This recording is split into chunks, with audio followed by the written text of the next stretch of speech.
We are back to the 2023 Las Vegas Challenge presented by Innova Disc Golf. This is the MPO Round 2 chase card, and this is the back nine on the Innova course. I'm Andrew Fish, joined here by Nathan Queen. Yeah, and still excited to be out here watching this Las Vegas coverage. We had some good stuff going on that front nine. Kevin Jones and Luke Humphries both shooting clean front nines. Kevin Jones 7 down through the last 6 holes. And Luke Humphries with a clean 4-down round. Lots of birdies, and Emerson sprinkling an eagle in there himself. Yeah, everybody moving pretty well. You see Anthony Barella, Kevin Jones, Scott Withers, all out to pretty hot starts here to get a little gap on the field. And the conditions are such that you have to be getting some birds. Yeah, straight into hole 10, 721-foot par 4. Bit of a gap to hit off of the tee pad. You really get towards this bunker. A couple of these guys can reach it, so they have to make sure not to go into it. But anywhere 100 foot short of that bunker, so you're going to be in pretty good birdie range. Backhand, I believe, best play on this one. Yeah, unquestionably. As the green kind of slopes down to the right, using a backhand to fight back against the hill. Kevin with a good move on his shot. That should put him inside 300 to the green.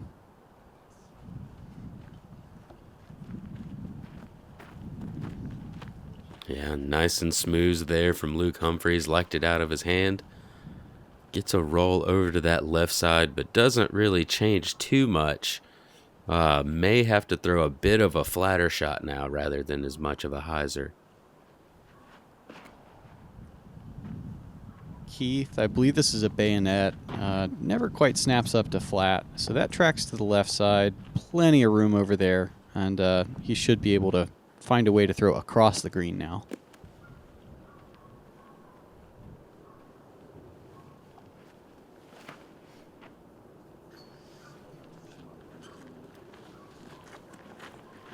Paul using the tailwind to his advantage, pushes it to the left, and it looks like he throws that disc at about 55% power, and it goes as far as Luke and Kevin's did, just about. Yeah, that thing had a lot of stand-up to it. Pretty understable, but using that tailwind to have it come back out. Emerson getting good ground play to stop right there. I was gonna say showing you why the backhand works better for that, but he does get it to stop. And Luke did try to throw that one a little bit flatter, pulled it a bit to the right, but looks like he may have snuck inbounds.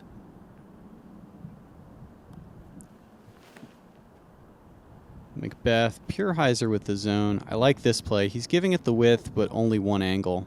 And you definitely want to crest the hill that the basket appears to be on. That's a little bit of a false front at 25 feet or so.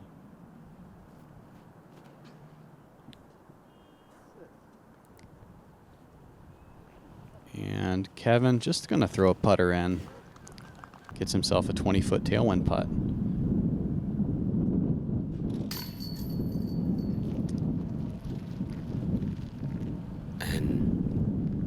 Not what we've seen the rest of the round from him. Not quite able to connect there. Doesn't get too bad of a roll, though. Should be able to clean up the par as McBeth carding his first birdie in a little bit. Kind of tailed off towards the end of that front nine. But maybe that'll get him back on track. And I think something to watch for here. Hole 10 is about the easiest birdie you can look for on the back nine.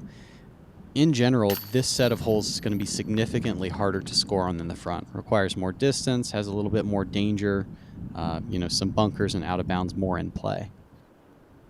Yeah, definitely so. I would say 10 and 11 also. 11, they added, there is going to be some new OB there.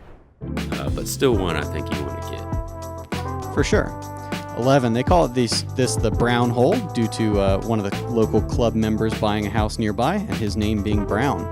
OB Creek on the right, OB Line to the left, and at about 357 feet, I think a forehand is a pretty good play just to use your stability to the advantage.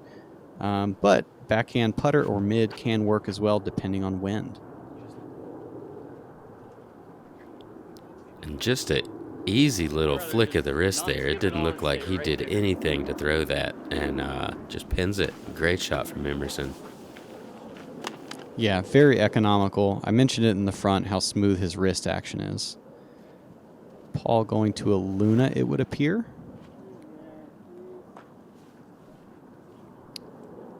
And expressing some displeasure with that. When I get inside the circle, I write home about it.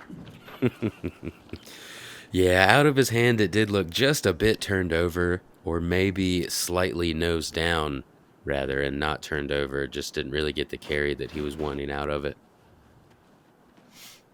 Jones, forehand, swings it wide. Wow. And I'd watch that again. Yeah, let's do it. Let's see how close this is.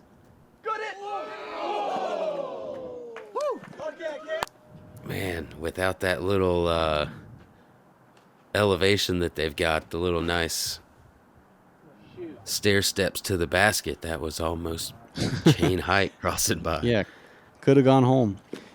We see Luke leak right out of bounds, and he told me that was just a bad reset by him. He was so excited about, oh man, and nearly saves the 3. He was so excited about Kevin's good run that he kind of forgot to calm himself down and like find the right cue. Golf is as much mental as it is physical.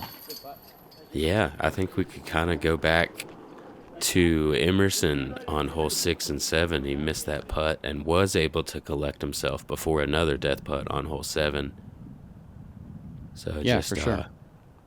Easy to make those little mistakes, but the more you can learn to refocus yourself and not let that affect your round, the better round you're going to have. Yeah, absolutely. And, remembering what it feels like to do the thing correctly. Right before he teed off on hole 10, or while Kevin was teeing off, we could see McBeth in the background practicing his putting stroke, and now he's dunked 2 in a row. Yeah, and get into one of those more difficult birdie holes that you're talking about. Hole 12, 363 feet, blind shot, and really is as righty hyzer simple as it seems. It kind of is a strange angle. You want to push it forward very fast, but then it also needs to finish fast, or you can find that OB on the left side. But if you saw it off, there is a bunker and a green up there top left. And I saw one little branch tickle. That's going to leave Emerson in pure layup zone. And at 363, you would think this is just, natural fairway distance for everybody. But if you throw that kind of thing, you're going to get trapped by one of the hills on the left side that lead to the basket. Yeah, and it's very easy to push that fairway too straight as well. And I haven't seen that footage before. I just have seen too many mistakes come up that same way with fairways. Yeah, there's the hill.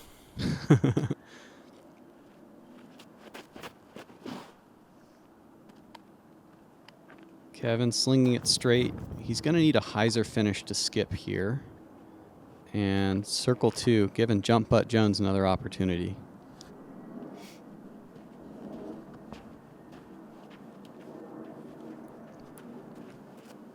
Extra moment for Luke.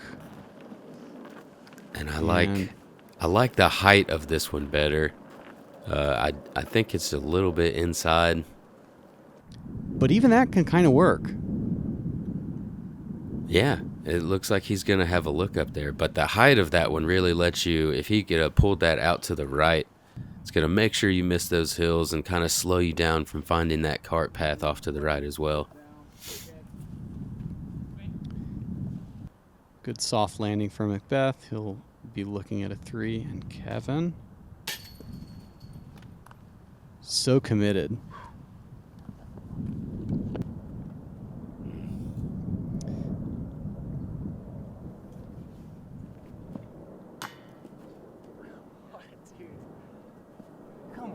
Oh, and again, just a bit low. Saw that a couple times on the front, right on line.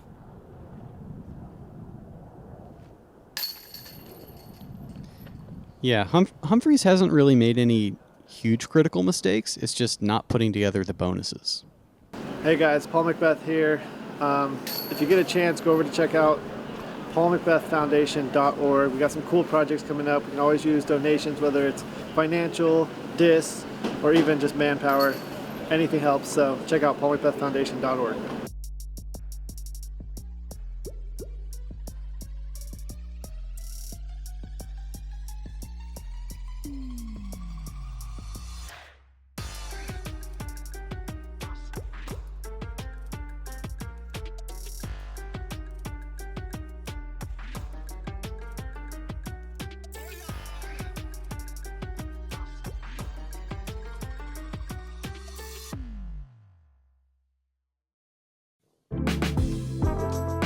Hole 13, a par 3 at 375 feet. The OB on the left is tighter this year if you've seen coverage previously, and the bunker just in front of the green is going to catch a lot of shots coming up short. You really need to be driving this one hard and straight with a fairway driver. I think it's amusing that years later this is still known as the hole that Paul aced, and players orient other holes based on that. Yeah, I believe this tee pad is a bit farther back than the one that Paul aced from. And difficult shot to really go for. This does play as the hardest hole on the course today.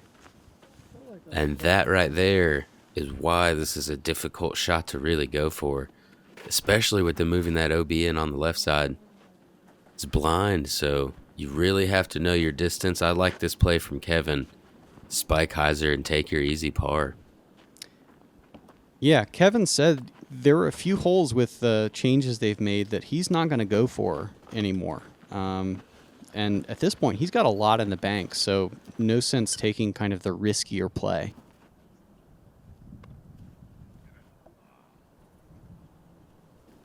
A bit of an accidental bid there, I think. Kind of had the height going by, but definitely just wanted that one to sit down for a 3. Humphries to the backside. We saw Emerson leak left out of bounds.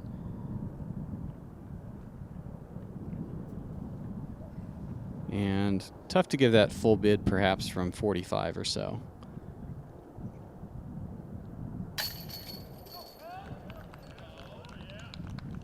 Getting that putt back on track. Gets the par that he planned for on this hole, ready to move on to the next one.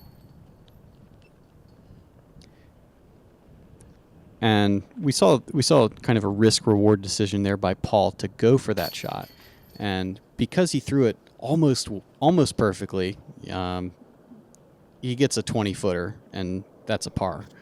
So, a lot of different ways to kind of end up in the same spot, but yeah, like you were saying, not many birds to be had on 13. Yeah, which moves us into hole 14, 777-foot par 4. A bit of a gap to hit, I guess, through those little short trees, or you could throw over top of them. Really, if you can get close to 400 feet off of the tee shot, which isn't too out of the question, there's not really much from keeping you doing that, then you should be in good position to make sure you have enough distance to cross the green in front of this basket. A little bit of a left to right tailwind today. Therefore, all of these shots can kind of get max distance potential coming off that left shoulder. Kevin mentioned that he spent a lot of this winter working on distance drivers and not being so reliant on his hyzer release angle, being a little more upright with his body.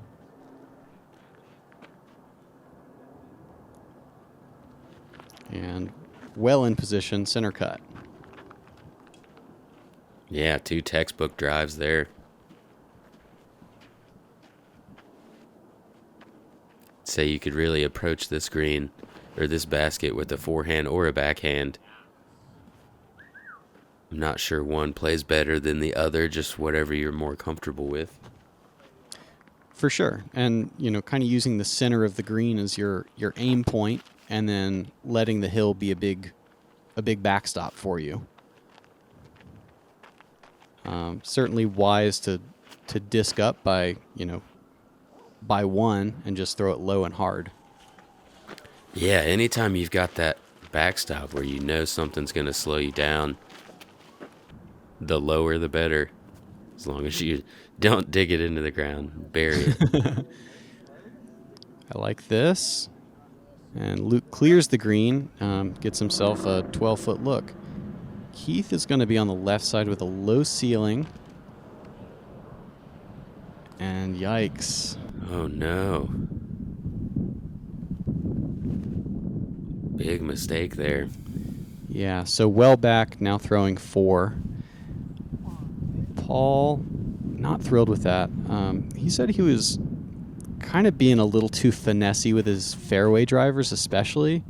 He knows how to do a full rip on them, but just consistently coming up short with fairways. Yeah, and I could see that issue coming about because of the wind. Sometimes fairways don't handle that headwind quite as well, so you try to touch it a little bit, put a little more hyzer, and easy to come up short that way. And not thrilled to find the only obstruction near this green. Keith had come up well short, going a little too hyzery on his approach. And we've seen a couple of those pulled off to the right, but we saw that the last time as well, making that comeback putt. But not the hole he was looking for there. Yeah, a 6 is going to sting on a hole that's playing relatively easy compared to the rest of this back. We see a couple birds there. Paul going to be annoyed with his tap-in par. But once again, the man wants perfection. Hole 15, pretty wide open drive, and then a gentle right movement is what you're looking for. There's a pretty good collector bowl that's going to trap good rollers, possibly power forehands, or even the backhand turnover with the little bit of tailwind. Yeah, one of the more difficult par 3s to get on this course. This is a really big forehand. There's more and more guys that are able to do this nowadays, but you really have to hit that angle just right to get it to carry that far. As you see Kevin coming up just a bit short there. Luke playing what I assume is a very flippy roller, but this is well out left. Oh, yeah. Dude, I think that's good. And Wow. Who's your favorite Carolina Panthers running back? Because this thing is it Jonathan Stewart? Oh, man, he's been gone a little while, but he was one of my favorites, yeah. That's D'Angelo Williams there.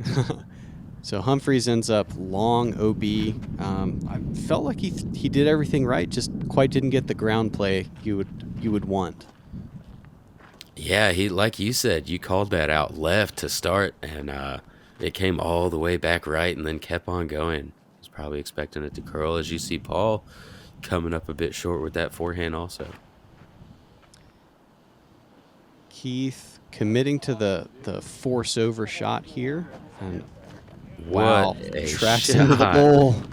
Oh my goodness, that's the hardest shot of the 4 tee shots we saw to execute, and he just does it perfectly. So fun to watch. Great shot, Emerson.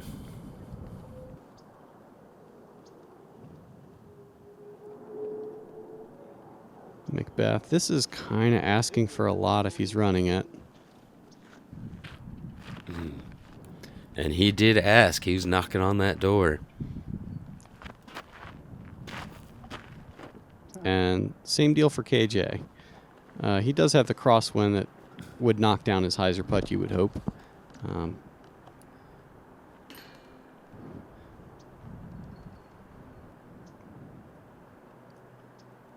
But in order to play at the top level, like, you have to embrace the risk. You have to be aggressive pretty much all the time right now. Like, there's such a deep field that, we're in round 2 and people are going to have to take those chances.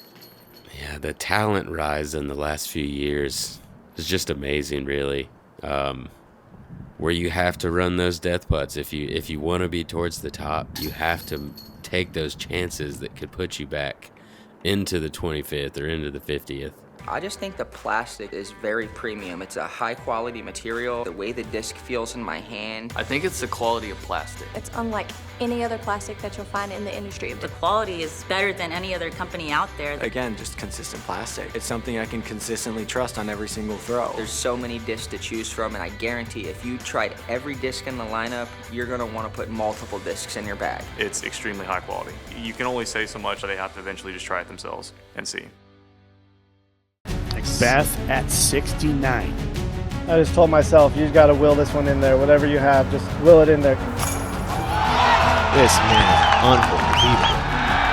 This is what athletes live for. This is the moment. Into hole 16, 888-foot par 4, slightly uphill the entire way, and then goes a bit more uphill once you get to this green, this OB ball golf green, and then up to where the basket's at. Really have to get a lot of distance off of the tee to feel comfortable going for this one. I imagine all these guys will try to get this birdie if they get a good drive off, but definitely going to see a lot of players laying up short of that green or off to the left and just playing for a par.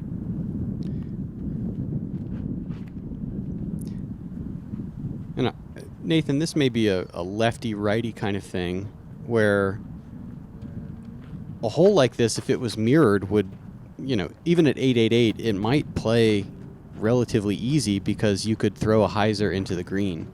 But because it finishes to the right with OB along the right side, most of backhand right-hand players aren't going to be able to play that shot. Right. Yeah, I agree with that. And the angle that these trees make you throw on that tee shot make it difficult to get that big distance too, as you see them all throwing on a steep hyzer right here, not really getting that flex shot distance. Yeah, and again, kind of attacking from back left to front right in order to widen the angle of those trees.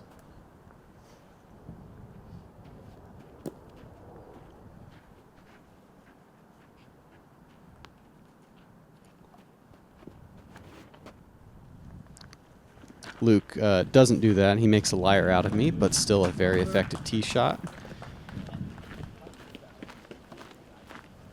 Yeah, he does get his disc to flat there, but definitely took some off just to smooth it out there. And Emerson well out of position over here on the right. Probably just going to try to get about as far as he can here. I don't think he's going to have too much to worry about with the green. Going to try to finish left. Yeah, pretty forgiving if you can land short of the green or left of the green. A lot of empty space, and then a very routine backhand skip shot into the green. A hole that's pretty easy to four, but doggone, not a lot of ways to three it. Oh, and a bit over aggressive there from Luke.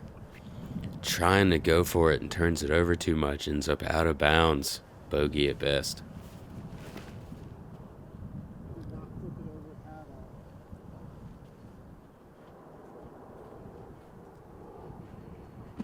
Paul doesn't quite give the width or power that he needed, so that's going to land him around circle 2, but safe.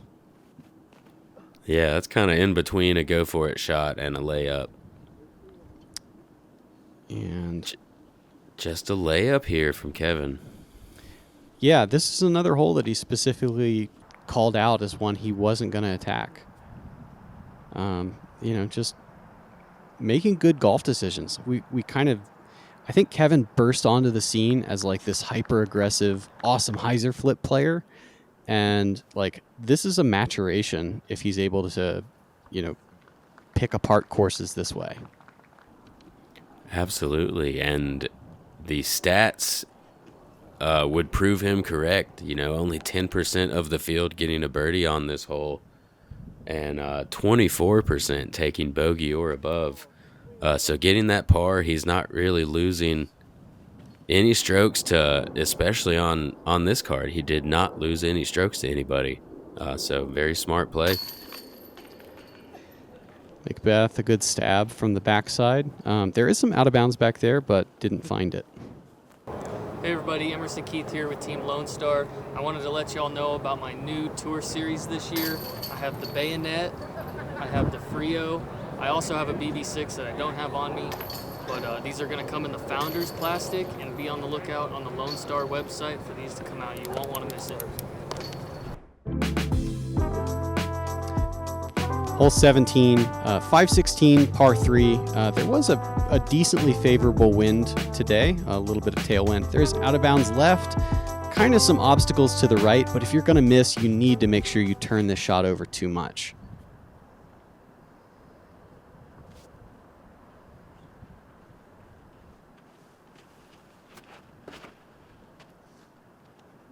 However, Keith over there a little early, maybe.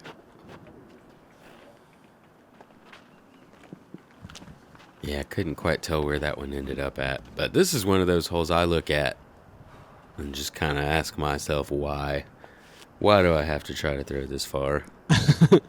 Kevin says he's not going to even try. He's going to throw some kind of mid-range.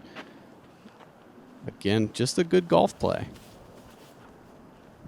Yeah, very smart, very straight shot there, not allowing it to have the opportunity to really go left or right. This is heading right. Wow, that's way over there. Yeah, it didn't hit anything, though. Should have a pretty easy opportunity to get up and down from there.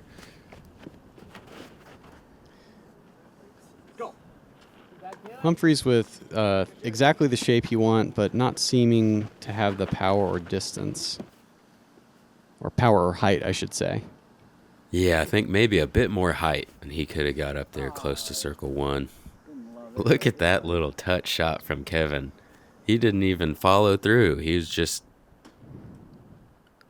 That was interesting. Hated it. Excuse me. But, I mean, with golf, they ask how many, not how. Right. And no pictures, just video. Yeah, that's the digital age for you. Now we can tell on you. But I'm sure he'll make it right here. Still get his easy par. Yep, that's the way to keep a round going.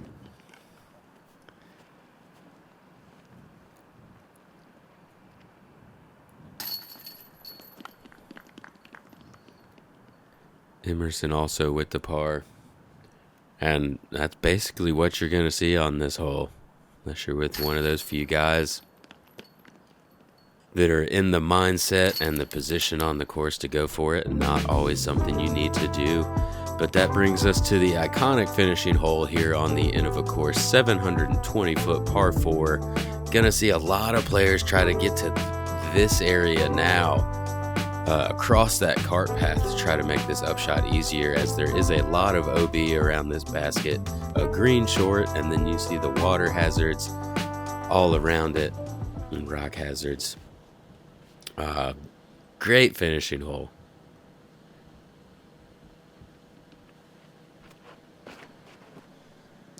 And Emerson, nice high wide shot. And the bad reaction off of kind of a hard pan area. So he'll get the red flag. And although we hate to see the red flag, we do appreciate all the volunteers who come out here. 23-year tournament director Jeff Jacqua, who kind of handed the reins over to Scott Merritt and Jessica Jacqua this year, told me they have about 120 volunteers who have put in at least 40 hours each to make this event and these courses possible. So you do the math. That's a lot of hours. So we certainly appreciate the efforts that they've all gone to and make Las Vegas kind of the early season tournament destination. Absolutely. Definitely would not be the event it is. And we wouldn't have as easy of a time if it was not for all those volunteers out there. So thank you guys. Yeah, no doubt. And there's a concurrent A tier occurring for age protected divisions and some amateurs. We see Jones and Humphries get way far. Paul kind of played a more conservative tee shot to this flat area. I like the play.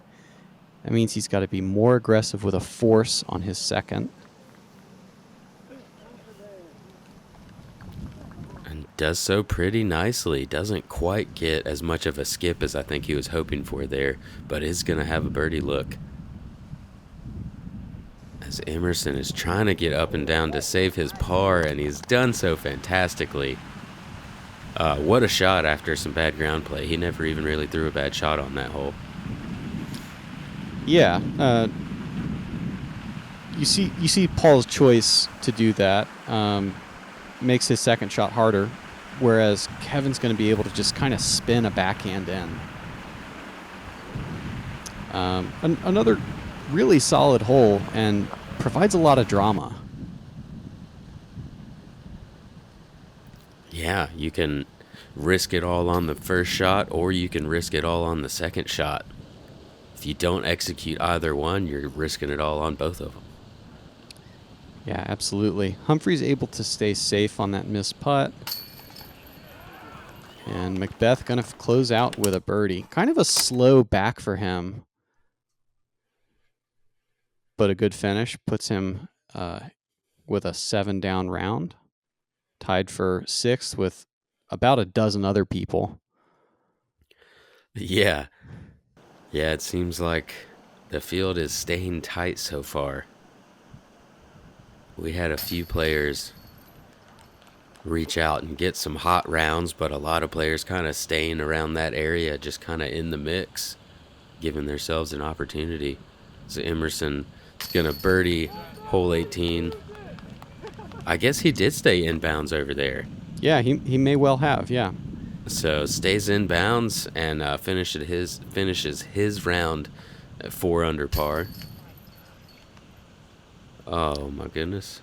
And you can see the focus slipping a little bit for Luke. It's the first tournament of the year. Sometimes it's hard to maintain that when you haven't been competing that much. But we know he'll be on to bigger and better things in future rounds. But Kevin Jones jumping himself all the way up to the lead card. Unfortunately, Paul with that, Paul's going to be stuck kind of in that log jam as a bunch of other people shot super hot. So tomorrow we'll see Andrew Marweed, Calvin Heimberg, Luke Sampson, and the return of Joel Freeman to the Gatekeeper card. Yeah, should be a fun card. Always fun to watch Luke Sampson play. Beast of a guy and as nice as you could be also. That's pretty much all of those guys. Yeah. So thank you so much. Like, share, subscribe. We'll see you guys out there.